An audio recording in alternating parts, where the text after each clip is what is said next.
आसमान बालक निकला। कैसा बालक? जैसे साक्षात सूर्य नारायण भगवान अवतरित हो गए हो, सूर्य नारायण के जैसे तेजस्वी बालक, साक्षात कामदेव का अवतार। नारद जी मायावती के पास आकर के कहकर के गए, देवी यही तेरा पति है, तू इसकी सेवा करना। पति समझ करके और सेवा करने के लिए लगे। मायावती सेवा करते करते और बहुत समय व्यतीत हो गया। अब तो मेरे भाई बहन ठाकुर जी की कृपा, भगवान हाथ जोड़ करके मायावती ने कहा, स्वामी मैं आपकी मां नहीं हूं, मैं तो आपकी धर्म पत्नी हूं। याद कीजिए सतयुग के बीच में भगवान भोलेनाथ ने कामदेव को जला करके नष्ट कर दिया, तो मैंने भगवान भोलेनाथ की तपस्या करी, तो भगवान भोलेनाथ ने मुझसे प्रसन्न होकर के मुझे ये वरदान दिया। बोले देवी द्वापर के बीच में कृष्ण भगवान के पुत्र के रूप में तेरा पति तुझे प्राप्त हो जाएगा। आप द्वारकाधीश भगवान श्री कृष्णचंद्र के बेटा है और मैं आपकी धर्म पत्नी रति हूँ। देव ऋषि नारद जी महाराज रति का विवाह करा दिया और दोनों को साथ में लेकर के द्वारिकापुरी भगवान श्री कृष्णचंद्र जी के महलों में पहुंचा करके गए। मेरे भाई बहन,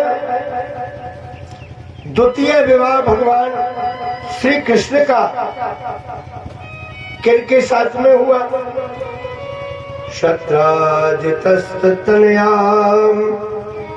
कृष्णाया कृतकिल्बिषा शमन्तकेन मणिना स्वयमूढं यदत्तवान्। द्वारिकापुरी के बीच में सत्राजित नाम के यादव थे। इनके पास में एक बहुमूल्य मणि थी जी।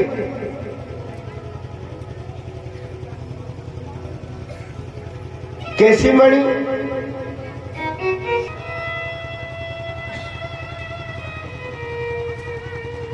एक मणि 8 भार सोना रोज पैदा करती है।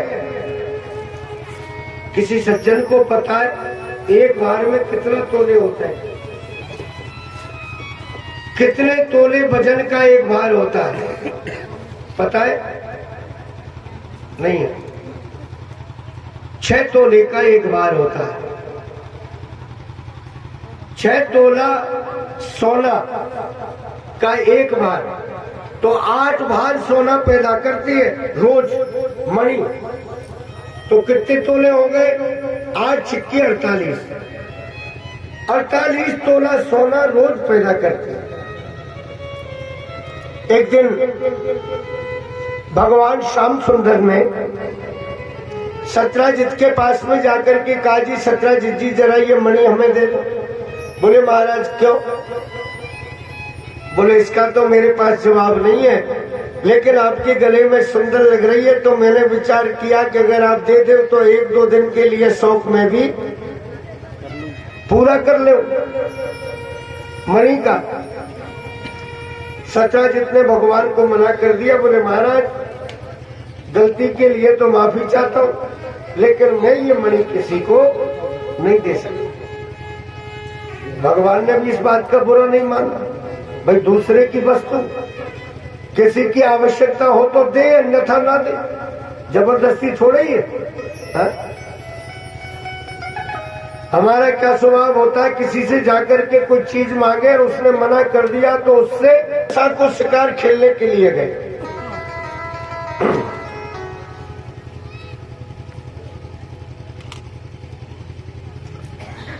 दक्षिण दिशा के लिए, आखेट के लिए गए। सूर्य नारायण अस्त हो गए, लौट करके वापस नहीं आया। प्रश्न, जब लौट करके वापस नहीं आया महाराज, एक दिन हो गया, 2 दिन हो गए, 3 दिन हो गए, अब तो सत्राजित को चिंता लग गई। धीरे धीरे समय व्यतीत होने के लिए लगा, 7 दिन निकल गए।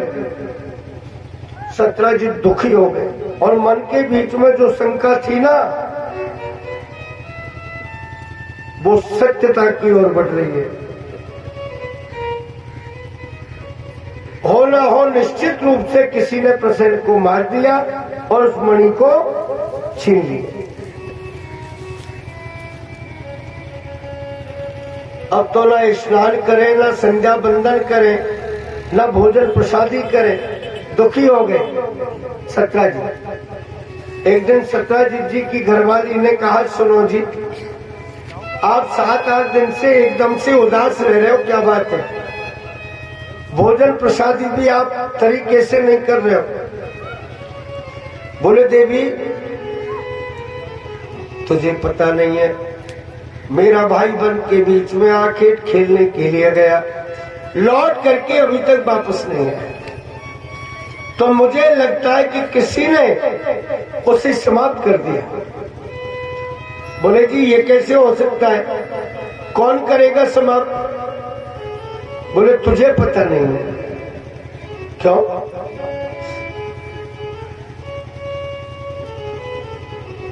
बात तो बता।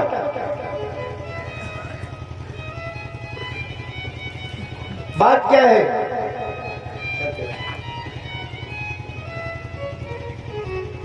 मेरे भाई बहन, ठाकुर जी की कृपा, भगवान की कृपा, सत्राजित ने अपनी घरवाली से ये बात कह दी कि एक दिन भगवान ने मुझसे मणि मांगी। तो मुझे डाउट हो रहा है कि शायद भगवान कृष्ण ने प्रसेन को मार दिया और मणि को छीन लिया। लेकिन देवी एक बात कहूं? हाँ महाराज। बोले, ये बात तो किसी से कहना मत। क्यों? क्योंकि जब तक इसका ठोस सबूत, ठोस प्रमाण सामने नहीं आए ना, तब तक कोई बात होठों से बाहर नहीं निकालनी चाहिए।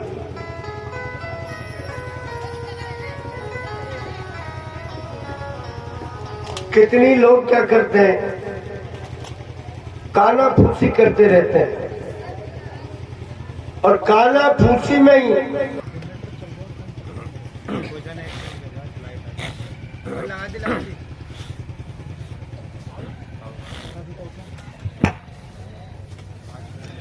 तू मेरा आदमी है इसलिए तुझे कह रहा हूं, लेकिन तू किसी से कहना मत।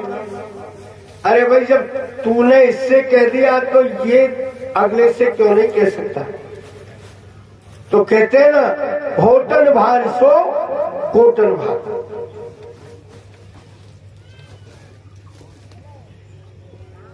होटन भार सो कोटन भार।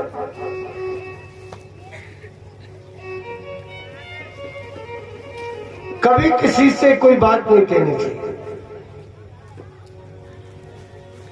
एक छोटा सा एक दृष्टांत देकर के बताऊंगा आपको। बॉम्बे शहर में राजा थे।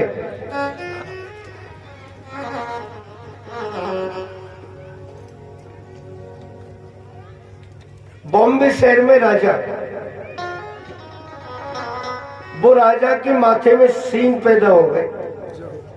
अब राजा स्वाफा बांधते थे, किसी को इस बात का पता नहीं था कि राजा के माथे में सींग है। इस बात की जानकारी किसको थी? खवासों को। केवल खवास को जानकारी। अब खवास जी राजा की हजामत करने के लिए जाए, कटिंग बनाने के लिए जाए, राजा उसे एक सिक्का, एक सोने का टका देता है। उसका मेहनताना मजदूरी और उस खवास की गर्दन साफ। क्यों?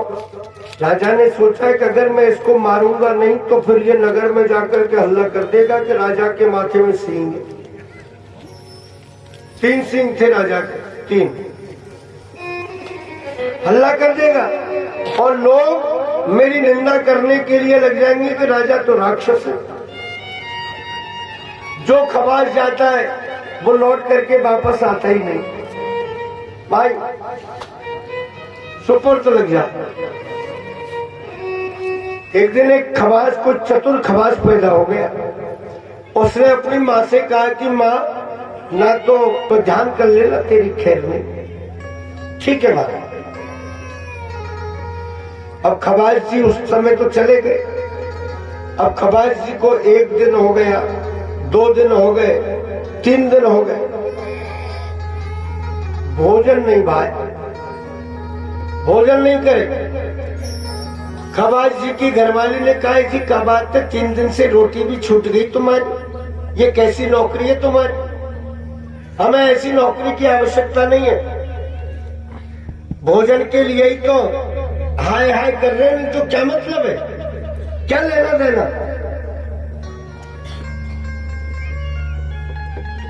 अब खवास जी के पेट पे आफरो आ रहा, वो बात कौन से कहूं, कैसे कहूं और किससे कहूं? मेरे भाई बहन,